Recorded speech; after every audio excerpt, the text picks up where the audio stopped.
La confianza en el Señor. La confianza en, perdón. En Él. Ajá, correcto. Él todo lo hace perfecto y todas las cosas nos ayudan para bien.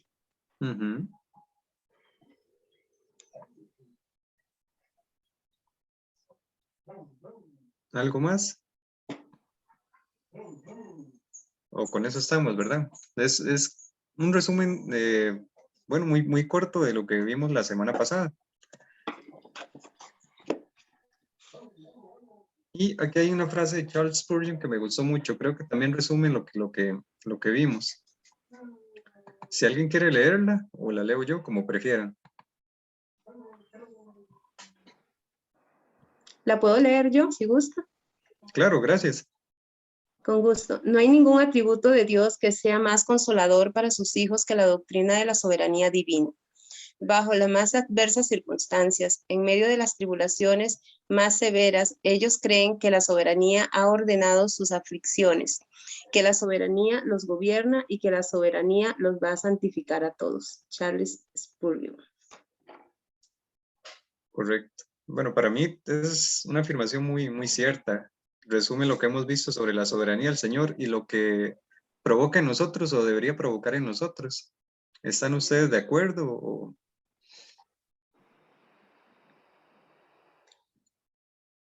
¿Estamos de acuerdo? Sí, claro. De acuerdo.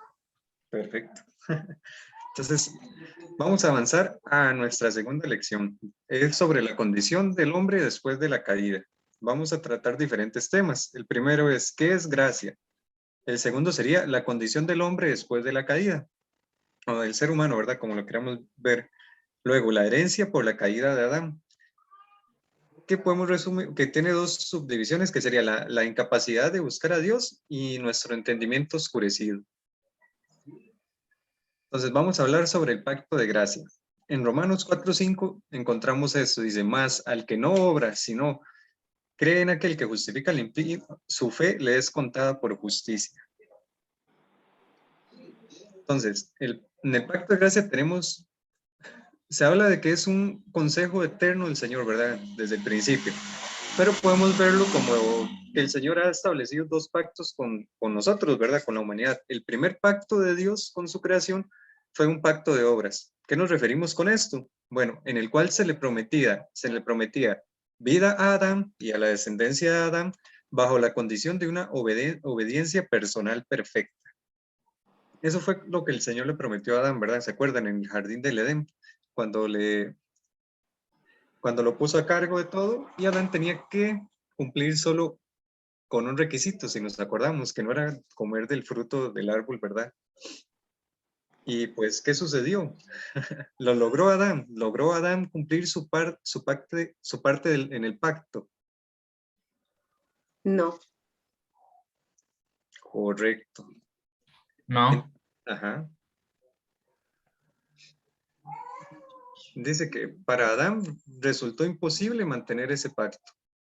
Al igual que resulta para nosotros mantener, si estuviéramos regidos por la ley, ¿verdad? Mantener cada uno de los requisitos de la ley para nosotros resultaría imposible, no lo podríamos lograr.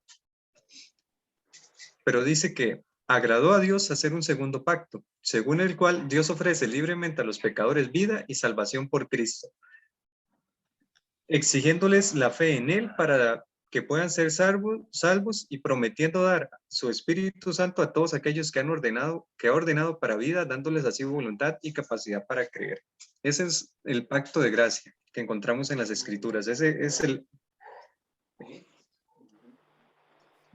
el pacto, ¿verdad? No es como que a Dios lo haya agarrado por sorpresa lo que sucedió en el jardín del Edén y haya dicho, oh no, ahora ¿qué hago, verdad? Se me cayó mi plan.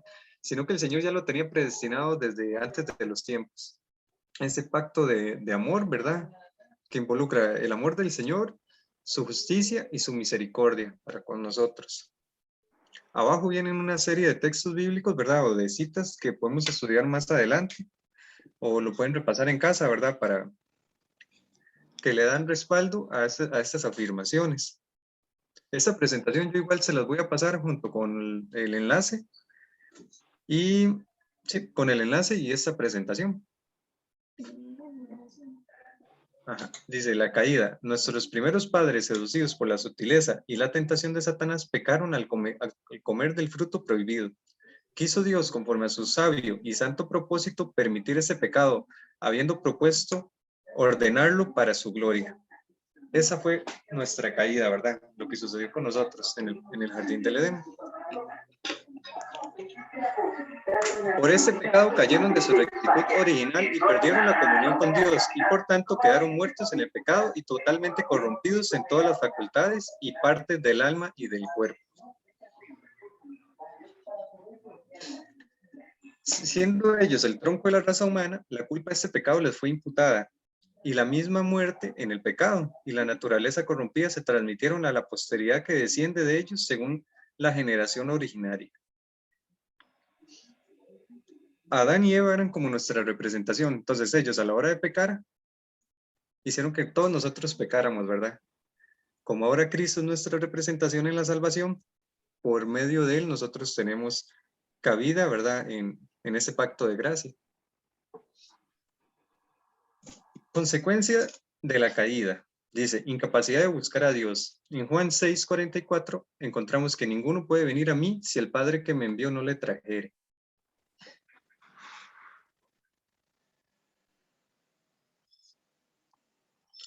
¿En dónde radica esta incapacidad? ¿Por qué nosotros no podemos, verdad, acercarnos al Señor o no podemos buscarlo? O como dice en Juan 6:44, ninguno puede venir a mí. ¿A qué se debe esa incapacidad? Una incapacidad que es en todos esos niveles, o es por la propia naturaleza. Eso, correcto. Por la propia naturaleza. Somos Porque, pecadores y por naturaleza, ¿verdad? ajá, correcto. No es que tengamos un impedimento físico para llegar al Señor o un impedimento mental, sino que es por nuestra propia naturaleza.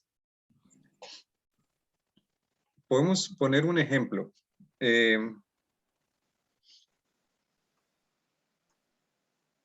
Vamos a hablar sobre las ovejas. Nosotros sabemos que las ovejas, ¿verdad? Son animales herbívoros que se alimentan de pasto. Nosotros nunca vemos a una oveja comiendo carne o comiéndose un animal descompuesto. Es porque es ajeno a su naturaleza, ¿verdad? Es completamente contrario a su naturaleza. Al igual que nosotros por nuestra naturaleza corrompida, no buscamos del Señor, ¿verdad? Si fuera por nosotros, nunca lo haríamos.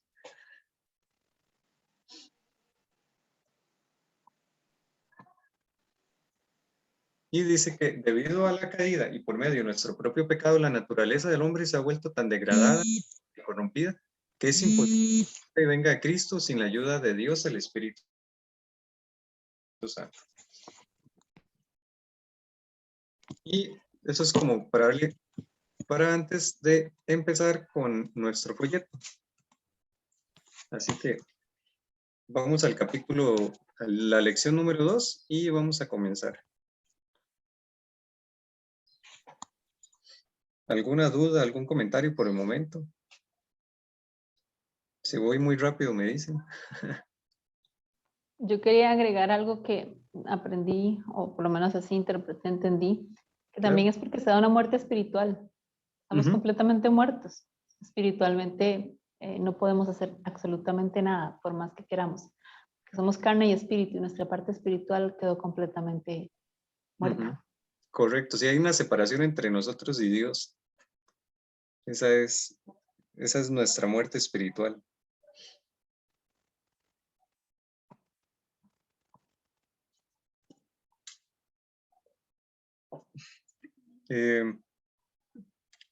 Todos tienen el folleto ahí a mano para ver cómo, si avanzamos con este tema. ¿A alguno o alguna le gustaría leer el objetivo y el significado de gracia, por favor? Yo lo leo. Gracias. Sí. Objetivo: conocer el estado del hombre y la gracia de Dios al salvarlo. Después de esta lección, usted podrá definir la gracia con mayor claridad al contemplar que el hombre es incapaz de aportar algo a su salvación. Ese es el objetivo. Después, sigo con el significado de gracia. Sí, por favor. Significado de gracia: dos diferentes formas de obtener la gracia. En el cristianismo hay dos conceptos sobre la gracia salvadora que se encuentran en conflicto. Todos concuerdan que la palabra gracia significa favor inmerecido. La diferencia está en la idea de cómo se obtiene ese favor. Un punto de vista sostiene que la gracia que salva es el resultado de un esfuerzo cooperativo entre Dios y el hombre. El otro sostiene que la gracia que salva es una obra soberana de Dios, independiente de cualquier cualidad o mérito que el hombre posea. Solo uno de esos puntos de vista puede ser correcto y estudiaremos eso. Correcto.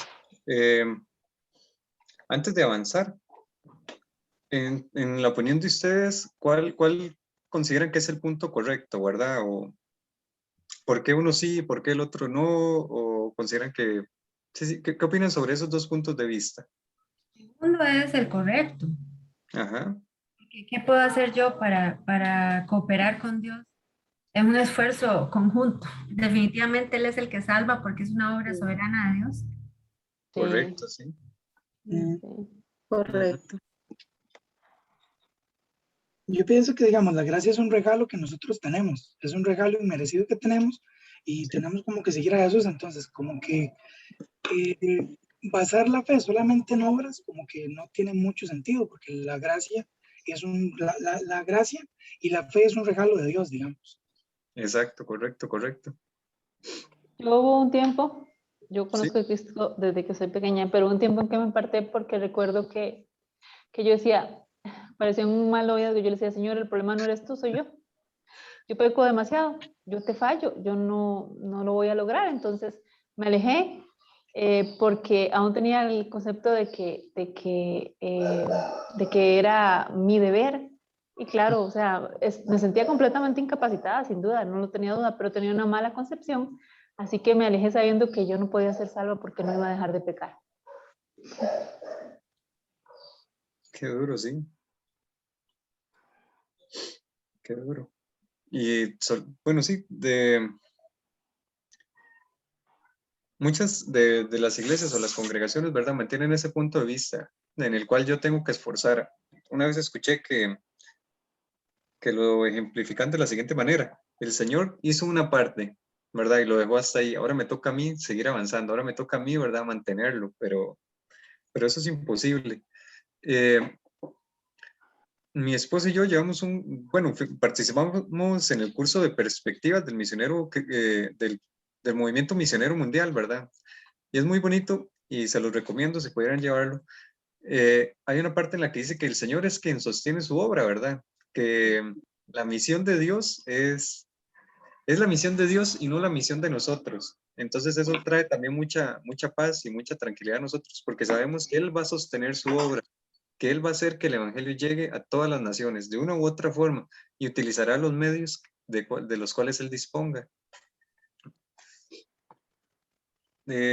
No sé si Freddy o algún otro quisiera seguir leyendo el 2.2. Yo puedo leerlo si gusta. Sí, por favor. Condición moral del hombre caído. Según Romanos 3, 9 al 20, responde a las siguientes preguntas acerca de aquellos que no son justificados por la fe en Cristo. Dice, Perfecto. ¿cuántos justos existen según el versículo 10? Uh-huh. En el versículo 10 dice, así está escrito, no hay un solo justo, ni siquiera uno. Ok. Si gusta, leemos el capítulo, ¿verdad? Leemos esa cita, Romanos 3, del 9 al 20, y luego vamos contestando las preguntas. ¿Qué les parece?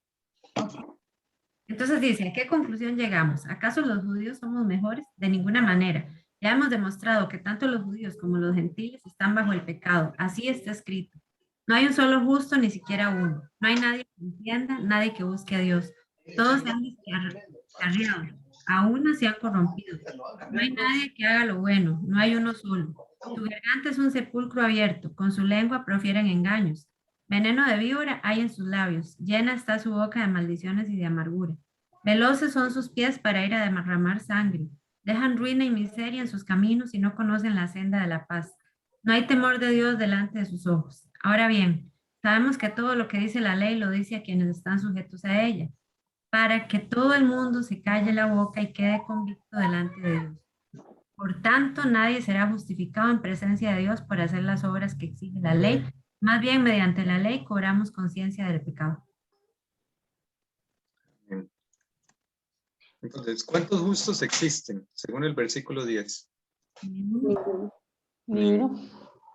¿Y cuántos entienden a Dios? Ni uno. Ujú. ¿Y cuántos buscan a Dios? No hay quien busque a Dios. No Ni hay. uno. Ninguno. ¿Cuántos hacen lo bueno? No hay nadie que haga lo bueno.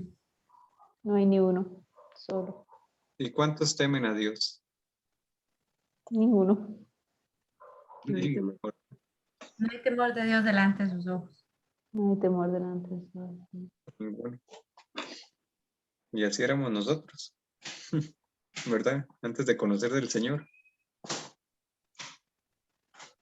Ujú. Hermana, si quiere continuar ahí, ¿verdad? Bueno, dice, observe que ninguno es justo, ninguno entiende o busca a Dios, ninguno hace lo bueno, ninguno teme a Dios. Todos hemos visto a los no creyentes hacer buenas obras y algunos no creyentes dicen que han estado buscando a Dios. ¿Cómo podemos ver esto a la luz de Romanos 3, del 9 al 20? Sin duda Dios quien nos llama. Ujú. Dice, no podemos negar que los que no han nacido de nuevo son capaces de hacer buenas obras, que son buenas en sí mismas, pero esas obras no son contadas por Dios como buenas, ya que proceden de una naturaleza pecaminosa, Ujú. ¿verdad?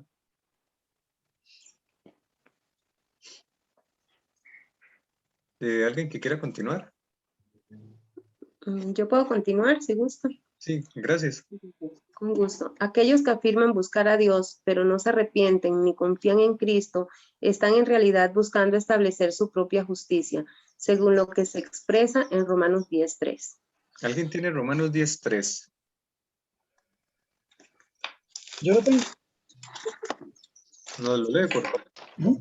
Pues Moisés escribe que la ley exige obediencia a todos sus mandatos para que una persona llegue a ser justa ante Dios. Yo tengo la versión Dios habla hoy. Ajá. Dice, pues no está basado en el verdadero, no, dice, pues no reconocen que es Dios quien hace justo a los hombres y Ujú. pretenden ser justos por sí mismos y así no se han sometido a lo que Dios estableció para hacernos justos. Correcto. ¿Alguna otra versión?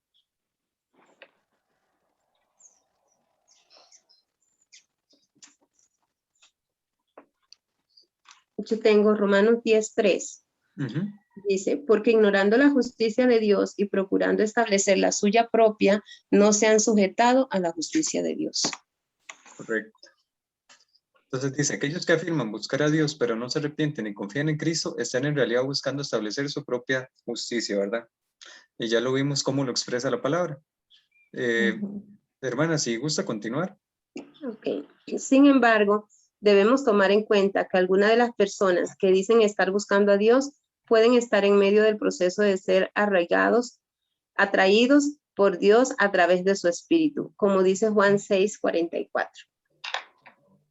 Y antes lo leímos, ¿verdad? Juan 6:44.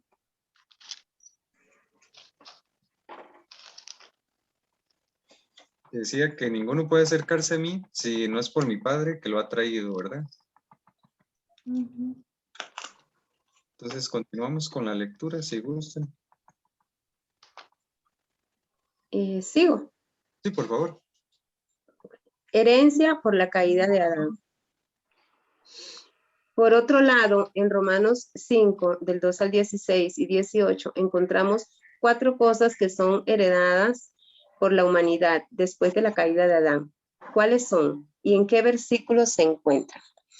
Leyendo Romanos 5:17, ¿le parece esto justo? Adán fue la cabeza de la raza humana y su representante. Éramos parte de Adán como células en su cuerpo. Si nos oponemos a esto, entonces lo lógico sería también oponerse a Cristo como nuestro segundo Adán, es decir, nuestro representante. No tuvimos presentes personalmente en el jardín del Edén cuando Adán cayó, ni estuvimos presentes en el Calvario cuando Cristo obtuvo por nosotros nuestra salvación. La gracia no es justa, es santa. en Romanos 5:15, ¿qué significa que la gracia de Dios es mayor que el pecado de Adán? Según Romanos 5:19, ¿cuál fue el efecto final de la caída de Adán? Adán era inocente antes de la caída. ¿Qué heredan los creyentes de Cristo según el versículo 19? Por medio de la caída de Adán y nuestra heredada corrupción, quedó demostrado nuestra incapacidad humana para obtener salvación. Correcto. Entonces vamos a buscar Romanos 5, ¿verdad? Versículos 12, 16 y 18. Y vamos a buscar cuáles son esas 4 cosas que son heredadas por la humanidad después de la caída de Adán. Y vamos a ver cuáles son y en qué versículos se encuentran. Romanos 5, 12, 16 y 18. Romanos 5:12. Sí, Por medio de un solo hombre el pecado entró en el mundo, y por medio del pecado entró la muerte. Fue así como la muerte pasó a toda la humanidad porque todos pecaron. ok. Entonces, ¿qué encontramos en el versículo? En el versículo 12, ¿qué encontramos? ¿Qué heredamos? Adán fue como el que introdujo. Pecado y muerte. Pecado de muerte.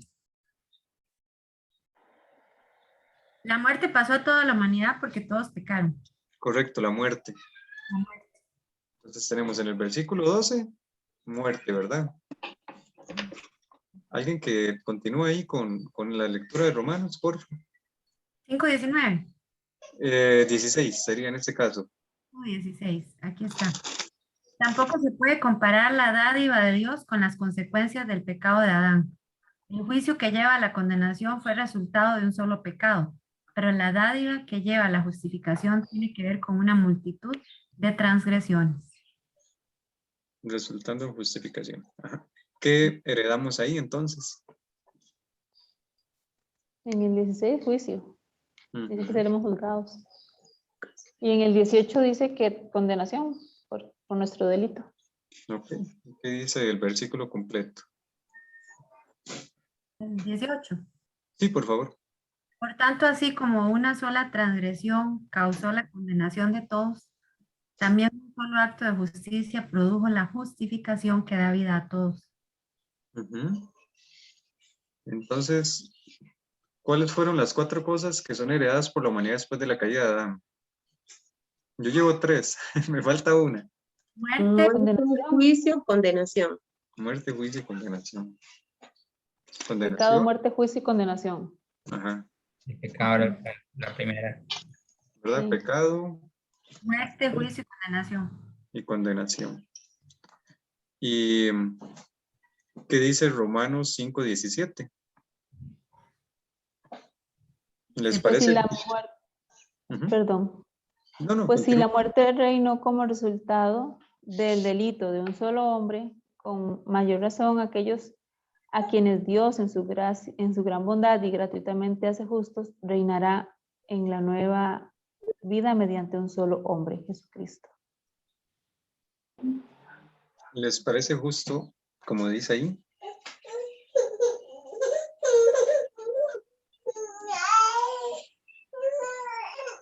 ¿Qué opinan ustedes? No entiendo la pregunta. Sí, la pregunta fue lo que quedé perdida. Ok. Dice que es que, veámoslo así. Quien pecó fue Adán, ¿verdad? No fui yo, Ajá. o no fue usted, no fue la otra persona, ¿verdad?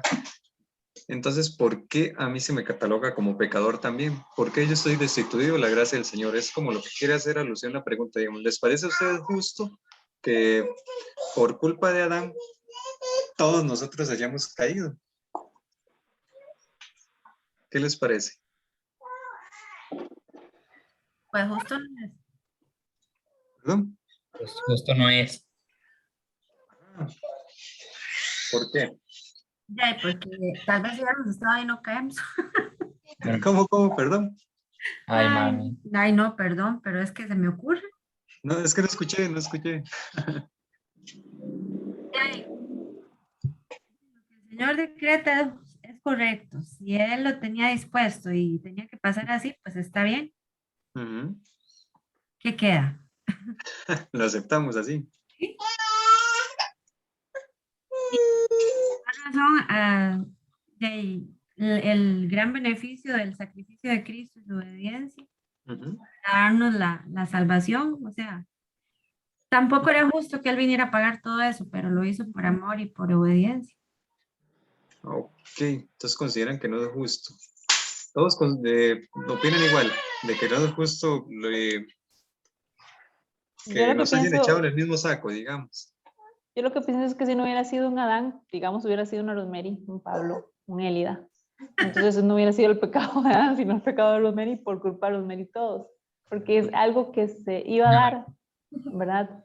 Pero qué importante que la pregunta dice que la gracia de Dios es mayor que el pecado de Adán. Es entender, como dice el versículo y en Romanos 5:15, que si parece muy injusto que por ese pecado de ese hombre todos se echaran el mismo saco, que sí parece injusto, parece más injusto que por misericordia y por gracia uno muriera en la cruz por todos nosotros también. Y viene a ser mayor ese regalo que el pecado que nos consumió. Ok. Entonces, vamos a verlo de la siguiente manera, ¿verdad? Al principio lo conversamos también. Adán es una representación de nosotros. Entonces, todos nosotros estamos dentro de esa representación, ¿verdad? Adán pecó. Adán era como la cabeza de nosotros. Entonces, todo eso se nos atribuye a nosotros. Y si nos ponemos a ver, Adán tiene unas características completamente diferentes a nosotros, ¿verdad? El Señor le asignó unas tareas diferentes en el jardín del Edén. Y él, cuando el Señor lo creó, él no conocía pecado, no conocía nada, ¿verdad? Él tenía una relación, por decirlo así, muy cercana o muy personal con el Señor, ¿verdad? Ellos, dice la palabra, que caminaban juntos en el jardín y todo. Y para mí sí es justo. Para mí, ahora que lo analizo, ¿verdad? Me parece justo porque él era como, por decirlo de alguna forma, ¿verdad? Era como nuestra representación perfecta de nosotros como seres humanos, ¿verdad? Y si él, estando como a ese nivel tan alto, por decirlo de alguna forma, ¿verdad? Pecó, ¿cómo nosotros no íbamos a pecar? Pero dice que cuando sobreabundó, ¿verdad? El pecado, cuando abundó el pecado, Sobreabundó la sobreabundó gracia. la gracia del Señor. Entonces sucede lo mismo. Adán nos representó en la caída, pero Cristo nos representa en nuestra salvación y en nuestra justificación. Y creo que por ahí va el versículo, ¿verdad? Ahí vamos respondiendo que la gracia de Dios es mayor que el pecado de Adán, en Romanos 5:15. ¿Y cuál es el efecto final de la caída de Adán? En Romanos 5:19.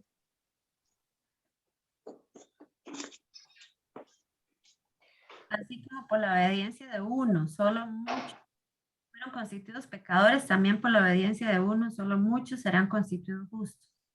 Ujú. Entonces, ¿cuál fue el efecto final, verdad? Justicia, Justicia, sí. salvación, Gracia. gracia. ¿Y qué dice la siguiente pregunta? ¿Qué heredan los creyentes de Cristo según el versículo 19?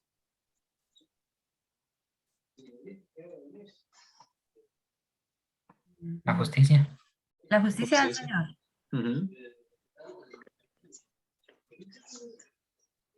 Ujú. Somos constituidos justos a través de que Correcto. Exacto. Eso hizo por nosotros pecado, Ujú. para que nosotros fuéramos hecho justicia de Dios en él. Correcto.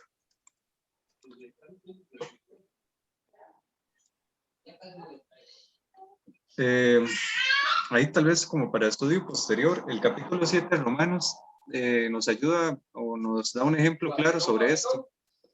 Entonces ahí por si lo quieren leer más adelante, el capítulo 7 de Romanos, sobre esta parte de la justificación, ¿verdad? Y cómo somos representados por Cristo. Vamos, ¿alguna duda sobre este apartado? ¿Sobre estos versículos, algo? ¿Todo quedó claro? Hola, ¿cómo estás?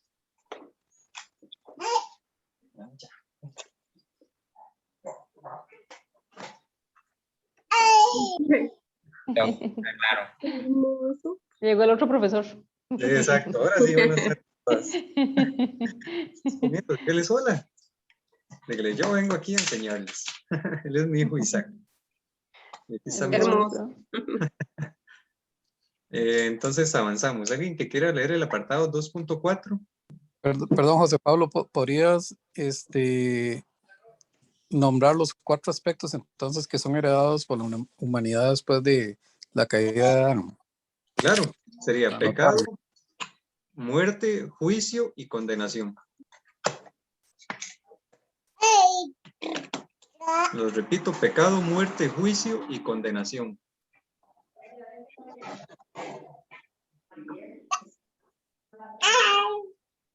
Listo, gracias. Con gusto.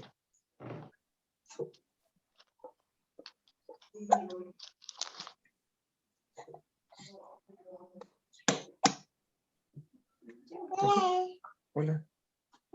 Entonces continuamos con el apartado 2.4. Yo le hago los 4. ¿Qué cosa? Listo, gracias. Incapacidad de buscar a Dios. Por el otro lado, estudiando Juan 6 del 44, Juan 6, 44 y 65, te dice Jesús acerca de la incapacidad que tenemos como hombres de ir en pos de él. Permiso. Entonces, si alguien gusta leer Juan 6.44 y otra persona Juan 6.65, por favor, para ir respondiendo de una vez, ¿qué les parece? Dice 6:44, nadie puede venir a mí si no lo trae el Padre que me ha enviado, y yo lo resucitaré en el último día. ¿Y qué dice el 65? Y añadió, por esto les digo que nadie puede venir a mí si el Padre no se lo concede. Entonces, ¿qué dice Jesús acerca de la incapacidad que tenemos nosotros de ir en pos de él? Solo si el Padre nos lo concede, podemos hacerlo. Y Él nos Correcto. atrae. Ajá. Entonces ahí responderíamos la segunda pregunta, ¿verdad? Que dice, ¿qué es lo que causa que uno, ¿verdad?, vaya en busca de Jesús? El amor El del Padre. Padre. El Padre Ajá. nos atrae. ¿Y cuál es el resultado de que una persona vaya hacia Jesús? Salvación. Ujú. Vamos a llegar al Padre porque llegamos a través de él, ¿no? Ajá. Y el versículo 65 dice, ¿cuál es el origen de la fe que salva? El Padre. Ujú. ¿Verdad que Entonces, sí, el Padre? leámoslos otra vez para ir quedando claros. Por esto les dije que nadie puede venir a mí a menos que se lo haya concedido el Padre. Ujú, Entonces, es el Padre. ujú. Y Si no le ha sido concedido por el Padre. O sea, si el Señor no lo ha querido, no nos podemos acercar a él, ¿verdad? Así Casi que, lo ve al revés, que Jesús lo lleva al Padre. Y es ujú, el Padre el que nos lleva a Jesús. sí, cierto. sí, Ujú, Importante. sí. es el Señor que lo permite. Llegamos al apartado del entendimiento oscurecido. No sé si Freddy quiere seguir o alguna otra persona que quiera leer. Vamos entonces por las siguientes preguntas, ¿no? Ok, Eh, entonces, ok. Ajá. Permiso, Pablo, antes de que sigan, es que me quedé un poquito atado porque se me pegó en esta respuesta. Solo tuve la última que dice la del versículo 65, pero las primeras 3 no pude como completarlas bien. Ok, dice, ¿qué dice Jesús acerca de la incapacidad que tenemos como hombres de ir en pos de él? O sea, que ninguno de nosotros podemos acercarnos, que no tenemos capacidad para hacerlo, ¿verdad? ¿Qué causa que uno vaya en busca de Jesús? Que el Señor se lo ha permitido a uno, ¿verdad? El Padre. Ujú. El Padre, sí. ¿Y cuál es el resultado de que una persona vaya hacia Jesús? ¿Cuál habíamos dicho ahí? Somos atraídos por el Padre. Ajá. Y esa es la respuesta de cuál es el resultado de que una persona vaya hacia Jesús. ¿Sabes qué es lo que causa que uno vaya en busca de Jesús? Es que somos atraídos por el Padre. Ujú, Y el resultado de que una persona vaya hacia Jesús, ujú. dice, esa no sé si la dijimos, que somos resucitados en el día postrero, es decir, somos salvos. Correcto. Ahí está. Esa es. Ujú, Y yo lo Muchas gracias. resucitaré en el día final. Ujú, observación. con gusto. Entonces, continuamos.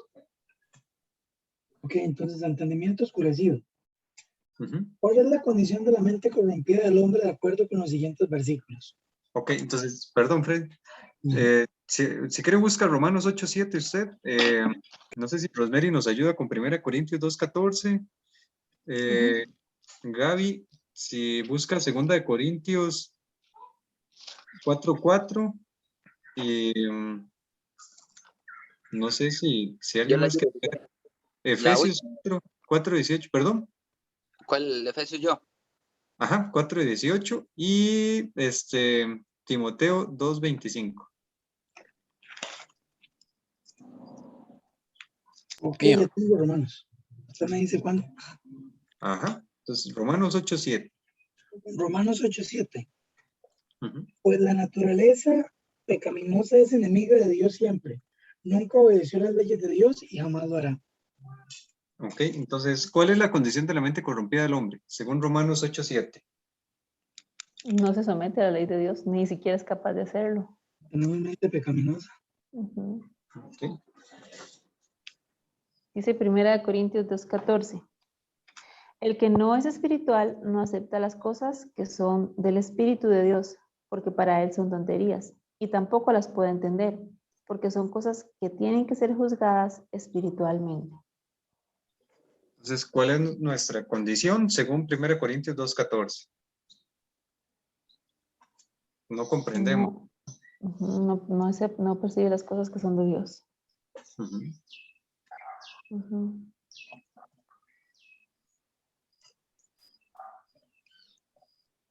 Y 2 Corintios 4:4.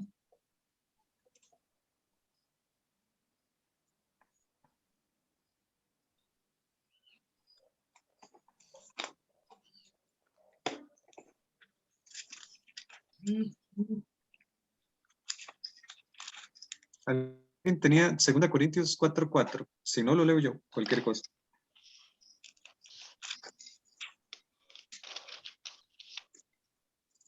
Buscamos Timoteo, pero ve segunda. Ok, no, entonces, no, pero Leo, Corintios 4:4. sí, por favor. Dice, en los cuales el Dios de este siglo cegó el entendimiento de los incrédulos, para que no les resplandezca la luz del Evangelio de la gloria de Cristo, el cual es la imagen de Dios. Ok, entonces, ¿cuál es la condición de nuestra mente según 2 Corintios 4:4? Pegada por Satanás. Ujú. Cegada. ¿Y cuál era la otra? Sí, para que no podamos ver, ¿verdad? El resplandor del Evangelio de la gloria de Cristo. Efesios 4:18. Ya le voy a saber para terminar de escribir esta. Claro, gracias. Cegada por Satanás el resplandor de qué dijo. Del Evangelio de Cristo. Para que no podamos ver el resplandor del Evangelio de la gloria de Cristo. Listo. Dice Efesios Ujú. 4:18. Teniendo el entendimiento entenebrecido, ajenos de la vida de Dios por la ignorancia que en ellos hay, por la dureza de su corazón. ¿Cuál es la condición de nuestra mente según Efesios 4:18? Siento entenebrecido. Correcto. Tener sido ignorante. Ignorante Ujú. y dureza de corazón. Son varias. Sí, y vean esta declaración, porque dice, ellos tienen entenebrecido su entendimiento, están excluidos de la vida de Dios por causa de la ignorancia que hay en ellos, por la dureza de su corazón. Entonces, vean todo lo que causa, ¿verdad? Qué duro. Entonces, entendimiento entenebrecido y somos excluidos de la vida de Dios por nuestra ignorancia y por la dureza de nuestro corazón. Uf. Y Timoteo 2:25. Es segunda de Timoteo, sí. Sí, Ok, dice, así, humildemente debe corregir a los adversarios, con la esperanza de que Dios les conceda el arrepentimiento para conocer la verdad.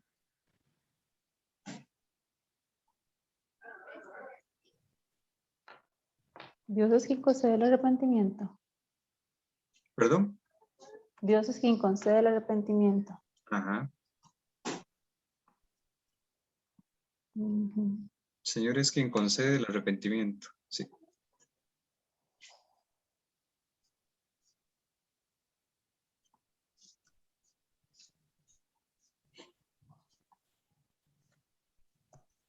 Y en conclusión, la mente de los pecadores ha sido cegada por Satanás. Es hostil en contra de Dios y es incapaz de arrepentirse sin ayuda divina. Aún la habilidad de arrepentirnos viene de Dios como parte de la obra de gracia. Ujú. Y vamos a la sección de qué aprendemos de esta lección. Antes de continuar, si hay alguna duda, ¿verdad? ¿Algún comentario sobre este tema? José Pablo, la condición de la mente corrompida del hombre, Ujú. en 2 Timoteo 2:25, ¿cuál es? En la Vamos. última cita. Sí, vamos a leerla porque dice que Con mansedumbre corrija a los que se oponen, por si quizás Dios le conceda que se arrepientan para conocer la verdad. debe reprender tiernamente a los que se oponen, por si acaso Dios les da conocimiento de la verdad. La verdad que a mí la pregunta sobre cuál es la condición de la mente corrompida del hombre, según el versículo, ¿verdad? En 2 Timoteo 2:25 me tiene con duda. No sé si soy solo yo. No, yo también, Pues, yo estaba buscando sí, inclusive si era 1 Sí. Timoteo. Sí, no, 1 Timoteo no, porque dice, debe reprender tiernamente a los que se oponen. Entonces, tal vez si leemos un poco más arriba, 2:25. entonces para Porque enseñar. el siervo del Señor no debe ser contencioso, sino amable, para con todos, apto para enseñar y sufrir. O sea, que sea contencioso. es que 2 de Timoteo 25. ¿verdad? Pero Pero- si lo 2:24, 24. Ujú. Esa es la que ya acaba de leer. Y el 2:26, creo que tal vez en el 2 Timoteo 2:26 encontramos la respuesta a la pregunta. Y Ujú. volviendo en sí, escapen del lazo del diablo, habiendo estado cautivos de él para hacer su voluntad. Cautivos. Ujú. Sí, El estábamos diablo los tiene presos. cautivados. Ajá, el diablo los tiene Podemos presos. Sí, ponerlo en lugar de el 25, 26. el 26. Sumisos a su voluntad, dice. ¿Perdón? El 26 dice al final, Ajá. de modo que se despierten y escapen de la trampa en que el diablo los tiene cautivos, sumisos a su voluntad. Ajá, correcto. Entonces nosotros podemos utilizar esa frase, sumisos a la voluntad de Satanás. O Ujú. sí, Cautivos, cautivos, sí. presos. Cautivos. Ajá, ajá. Sí, es 2:26, entonces no 25. Sí, porque el 25 como que no, ¿verdad? Y yo me quedé bateado. Es interesante lo que dice, porque dice que Dios es el que nos concede el arrepentimiento. Eso está Exacto. muy Ujú. bueno. ¿Y para qué lo concede? Vean que el 26 nos lo... Ajá. Bueno, Para- viene dando toda una explicación, ¿verdad? Desde los versículos anteriores, de cómo tiene que ser ese siervo, ¿verdad? Huye de las pasiones, Ujú. sigue la justicia, la fe, el amor, la paz, con los que invocan al Señor con un corazón puro. Pero rechaza los razonamientos necios e ignorantes, sabiendo que producen rencillas. El siervo del Señor no debe ser rencilloso, sino amable para con todos, apto para enseñar, sufrido. Debe reprender tiernamente a los que se oponen, por si acaso, dice, ¿verdad? Lo aclara. Yo estoy leyendo la versión Nueva Biblia de las Américas. Por si acaso, Dios les da el arrepentimiento. Y ese arrepentimiento dice que conduce al pleno conocimiento de la verdad. ¿Para qué? Para que volviendo en sí mismos, dice, y volviendo en sí mismos, escapen del lazo del diablo, habiendo estado cautivos de él para hacer su voluntad. Entonces, ven qué importante, cómo Entonces se... el arrepentimiento nos liberta. Es Ajá, la llave que abre el entendimiento. correcto. Ese arrepentimiento que nos da el Señor, ¿verdad? Que nos da el Señor, sí. Esa comprensión de lo que Él ha hecho en nuestra vida. como para poner un ejemplo, ¿verdad? Porque estamos viendo que nosotros no podemos acercarnos al Señor, ¿verdad? Lo hemos estado viendo, ¿verdad? Nuestra incapacidad, nuestra naturaleza. Entonces, eso sería como de cómo sucede eso tan repentinamente, ¿verdad? De cómo el Señor transforma nuestro corazón que estaba duro, como lo vimos ahora. Y nosotros empezamos a comprender. Yo sé que todas las historias, ¿verdad? De cómo nosotros llegamos al Señor, ¿verdad? Cómo el Señor nos dio ese entendimiento, comprender lo que Él había hecho por nosotros, son diferentes. Pero vean así, vamos a poner 2 platos de comida, uno con desperdicios, ¿verdad? Cosas que uno tiraría a la basura, y otro con una cena súper deliciosa, muy rica. Y nosotros tenemos un chancho, tenemos un cerdo. Es muy probable que el cerdo vaya por los desperdicios y siga comiendo eso, ¿verdad? ¿Y qué sucede si nosotros pudiéramos, verdad? Si mágicamente ese cerdo que está ahí comiendo esa comida, ¿verdad? Toda esa basura, se transformara en un ser humano, consciente de que es un ser humano. Creo que, ¿verdad? Se asombraría de lo que está comiendo y pensaría, ¿por qué estoy comiendo esta basura teniendo todo este manjar, ¿verdad? Bien preparado. Comprende que su naturaleza es diferente. Y eso sucede con nosotros y es lo que ha sucedido con nosotros. De cómo nosotros antes vivíamos, como dice el versículo 26, ¿verdad? En esclavitud de nuestra voluntad, como lo hemos visto en toda esta lección, y cómo el Señor llega y nos cambia, ¿verdad? Y comprendemos lo que Él ha hecho, que nosotros ahora vivimos para Él. Ese cambio de naturaleza, ¿verdad? Esa comprensión es algo increíble. Hay una frase que a mí me gusta mucho que una vez escuché, dice que cuando Cristo pasa, algo pasa. Ajá, correcto. Sí. Y algo muy importante, ¿verdad? Cómo nos permite acercarnos de nuevo a Dios, tener comunión con Él, ¿verdad? Cómo el Señor en su justicia y en su inmensa misericordia nos ha permitido volvernos a acercar a Él. Y no solo eso, sino que también por medio de la oración nosotros podemos presentar todo lo que nos agobia, ¿verdad? Incluso todo lo que nos motiva, todo. Podemos simplemente estar con el Señor. Y aunque a veces no sepamos cómo orar, ¿verdad? A veces no sepamos qué decir. En Romanos 8, ese capítulo para mí es muy, muy, muy importante. Hay una parte que dice que el Espíritu Santo es quien intercede por nosotros. Entonces, en esas oraciones, aunque nosotros a veces digamos, rayos, es apenas sobre un minuto, no sé qué palabras decir, tenemos una ayuda increíble, ¿verdad? Que es el Señor, el Espíritu Santo, ayudándonos en ese tiempo de oración. Entonces, no sé si a alguno le gustaría leer la parte que dice que aprendemos de esta lección, por favor. Sí. Esta lección aprendemos: la gracia que produce la salvación es una obra soberana de Dios, independiente de los méritos humanos. La razón por la que es una obra soberana de Dios es que el hombre es incapaz de contribuir a su salvación, ya sea en palabras o en acciones. Una evidencia importante de la incapacidad del hombre es descrita por Pablo en el capítulo 3 de Romanos. A través de la caída de Adán, heredamos una naturaleza pecaminosa, incapaz de encomendarse a sí misma a Dios. Jesús enseñó que las personas no pueden venir a Él a menos que sean atraídas por el Padre.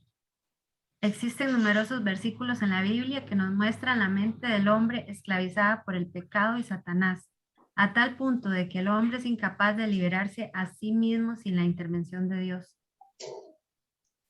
Correcto. Y vamos a un cuestionario final. Entonces vamos a marcar con una V cuando una afirmación es verdadera y con una F cuando es una afirmación falsa. Entonces, si gusta, lo hacemos todos juntos, todos y todas juntos. De la 1. La gracia que produce salvación es otorgada a los pecadores cuando hacen buenas obras por demostrar su sinceridad. Falso. Falso. Entonces le ponemos una vez. La palabra gracia significa favor divino y merecido. Verdadero. Verdadero. Gracia que produce salvación es el resultado de un esfuerzo cooperativo entre Dios y el hombre. Falso. Falso. Falso.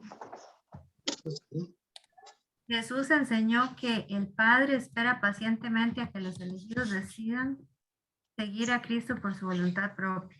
Falso. Falso. Y Ujú. el arrepentimiento es un regalo de la gracia de Dios. Verdadero. Verdadero. Entonces queda FV, ¿verdad? F. Sí.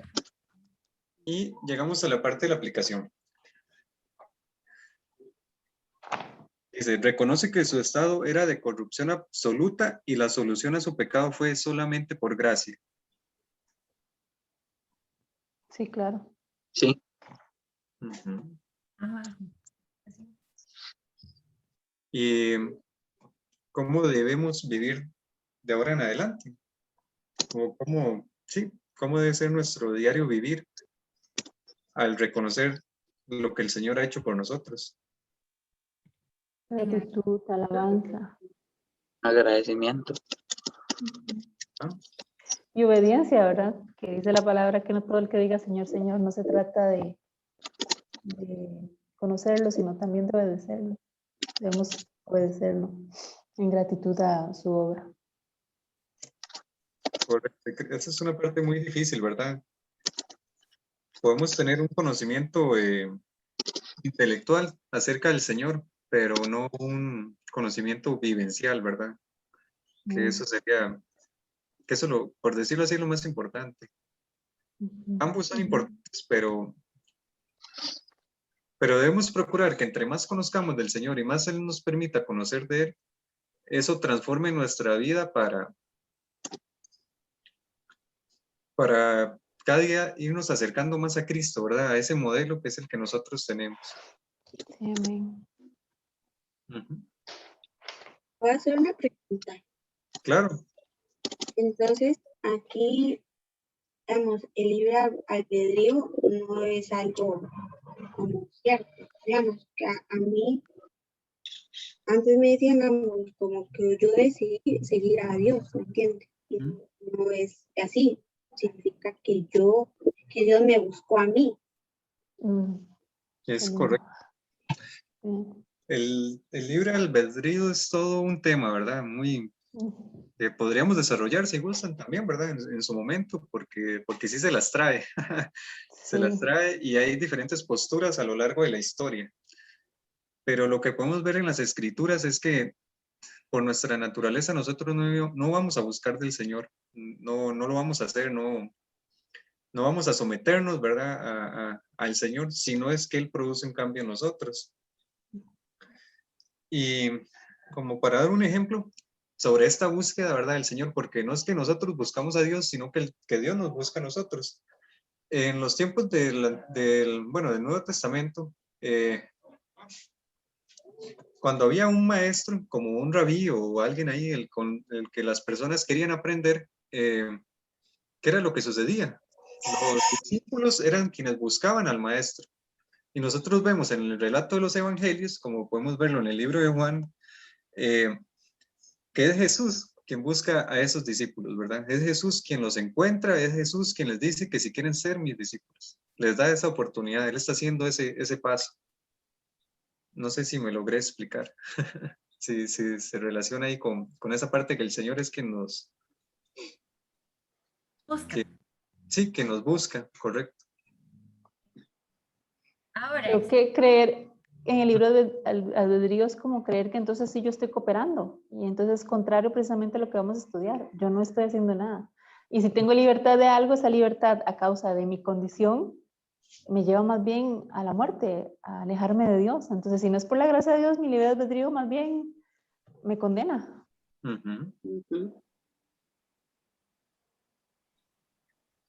Yo creo que ahí radica la esencia del poder escoger. Si el Señor me llamó, si el Señor me abrió los ojos, si el Señor me dio la gracia para arrepentirme, si el Señor me hace ver y valorar todo lo que ha hecho por mí, creo que lo obvio, lo adecuado y lo que mi espíritu gritaría es escógelo a Él, escógelo a Él, obedécelo a Él, ¿verdad? Sí. Porque como debemos como ¿Qué le digo? Las cosas de la carne tenemos que ver cómo las achacamos, cómo las aplacamos para que el espíritu crezca, ¿verdad? Y entonces busquemos y podemos darle campo a ese Señor para crecer en nosotros, a ese Cristo en mí, que es a quien el Padre ve en mí. Correcto. Yo siempre he comparado el albedrío con las decisiones.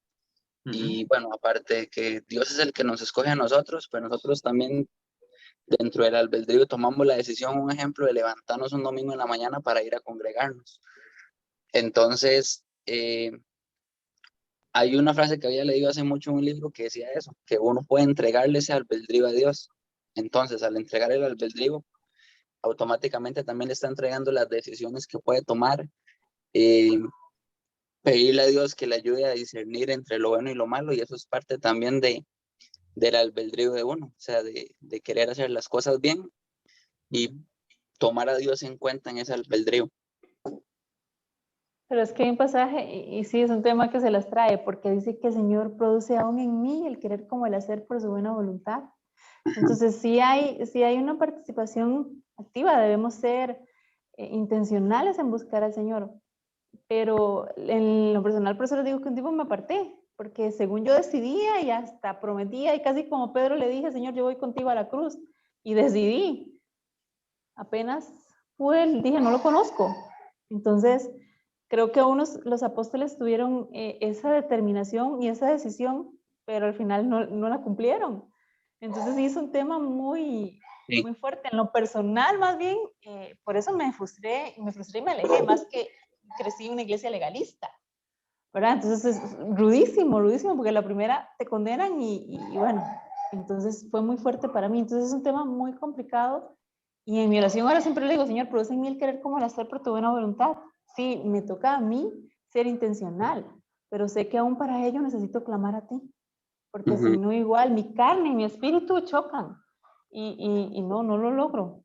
De hecho, lo que usted acaba de decir es cierto, porque digamos, por lo menos el ejemplo de Pedro en negarlo, no era que temía, digamos, de Dios, sino su lado carnal de sentir miedo a que lo mataran, porque uno normalmente como acostumbraba a que lo agarren y lo azoten para matarlo. Entonces, yo me imagino que Pedro no lo hizo por lo que él desconfiaba de Jesús, de andar con Jesús, sino en su lado humano, del temor, digamos, a una consecuencia física. Porque después vemos que Pedro igual se arrepintió y quiso hacer las cosas bien. Pero es increíble porque ya el Señor sabía que Él iba a hacerlo. Exacto. En la soberanía, que lo vimos la semana pasada, ya el Señor no sabía. No fue que no pasó algo que Dios no sabía y aún Él ya había permitido. Sí. Pero como usted dice, las decisiones también, y que quiso tomar otra decisión diferente, arrepentirse y seguir. Y lo vemos a lo largo de los relatos del libro de Hechos, ¿verdad? Todo lo que hace Pedro y también en las cartas de Pedro. Cómo después de lo que él vivió, ¿verdad? De haber negado al Señor 3 veces, el Señor lo fortalece, ¿verdad? Y le permite a él compartir el evangelio, ¿verdad? Con otras personas. Entonces, este tema es del libre de nuestras decisiones, ¿verdad? Ya lo dijimos, se las trae, lo podemos ver y analizarlo con calma, si gustan, ¿verdad? También hacer ahí un apartado y ver cómo nos va con ese tema. Pero la forma en la que nosotros respondemos a esta gracia del Señor, a este regalo que Él nos ha dado, es muy importante. Como decía, debemos ser intencionales. Debemos, ¿cómo conocemos más del Señor? Pues leyendo su palabra, lo que Él ha escrito, lo que tenemos en su palabra, orando, y que, como dije antes, lo que vamos aprendiendo del Señor, podamos ponerlo en práctica, que no sea simplemente un conocimiento que se quede acá y ya, y puedo recitar ciertas cosas, sino que más bien eso me transforme. ¿Cómo? ¿Cómo me relaciono con mi familia, verdad? Que es ese núcleo más cercano, el que nos conoce a nosotros muy íntimamente, cómo nosotros nos comportamos con ellos, cómo nos comportamos en nuestro trabajo, cómo nos comportamos en la calle, cómo incluso respondemos a diferentes situaciones. Y como decía Roma, que el Señor nos ayude a tomar esas decisiones, ¿verdad? Que sean decisiones basadas en poniéndolo a Él, en primer lugar, ¿verdad? Cómo esas decisiones afectan eso. Entonces, creo que por ahí va el asunto. ¿Algún otro comentario, algún otro aporte, alguna duda, algo que no haya quedado claro?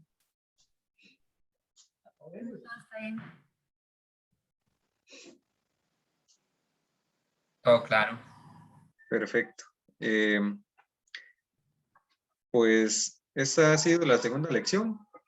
Yo les voy a pasar la presentación de lo que vimos antes, ¿verdad? Y igual la grabación de esta clase para repasarla. Si tienen dudas a lo largo de la semana, no duden en escribirme ahí cualquier cosa o algo que quieran compartir.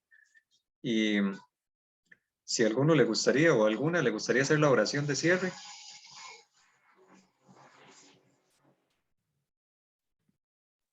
Si quiere yo la hago, no hay problema. Listo, gracias.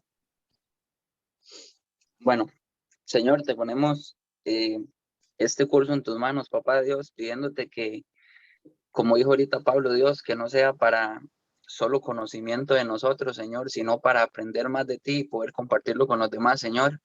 Que no seamos egoístas, Señor, en quererte solo para nosotros, sino poder compartirte con los demás, Señor, que las personas puedan conocer de tu amor, Señor, que ellos puedan entender por qué hablamos así de ti, por qué nos expresamos así de ti, Señor, y es por lo que tú has hecho en nosotros, Señor, que aún sin verte te sentimos, Señor, y podemos ver que las cosas buenas o malas que nos pasan, Señor, siempre son por tu propósito, Señor, y porque quieres lo mejor para nosotros, Dios. Te pedimos, Dios, que nos ayudes a ser siempre un espejo limpio delante de la gente, Señor, que cuando ellos nos vean puedan ver tu reflejo, Señor. Ayúdanos a ser siempre testimonio, Dios, que lo que salga de nuestra boca, Señor, siempre sean palabras de bendición para los demás. Como hablamos ahorita, Dios, te pedimos que seas el que tome control de nuestras decisiones, Señor, de los planes que tengamos, de los proyectos, Señor, y que siempre te pongamos delante, Dios, que si en algún momento algo sale bien o mal, sabemos que por lo menos te pusimos, Señor, esas cosas en tus manos, Señor, y tú estuviste presente, Señor, en todo esto. Te pedimos, Dios, por nuestras vidas también, por nuestras familias, Señor, por este grupo de hermanos, Señor, que nos reunimos ahorita para hablar de tu palabra y que nos bendiga siempre, Dios, con salud, Dios, con prosperidad, con trabajo, Señor, y con crecimiento espiritual, Señor, que es lo que necesitamos todos los días de ti. Danos, Señor, siempre ese agradecimiento desde que nos levantamos y respiramos, Señor, de que sabemos que no es por nuestras fuerzas, sino por tu misericordia. En tu nombre te lo pedimos. Amén. Amén. Pues muchas gracias por esa oración y muchas gracias a todos y todas por participar y sacar un ratito de su tiempo, ¿verdad? Para conocer más del Señor y para fortalecer nuestro conocimiento como comunidad, como iglesia. Les agradezco mucho y que el Señor les bendiga y nos vemos el próximo sábado, si Dios lo permite. Igualmente, buen día, hasta luego. Amén, amén, bendiciones.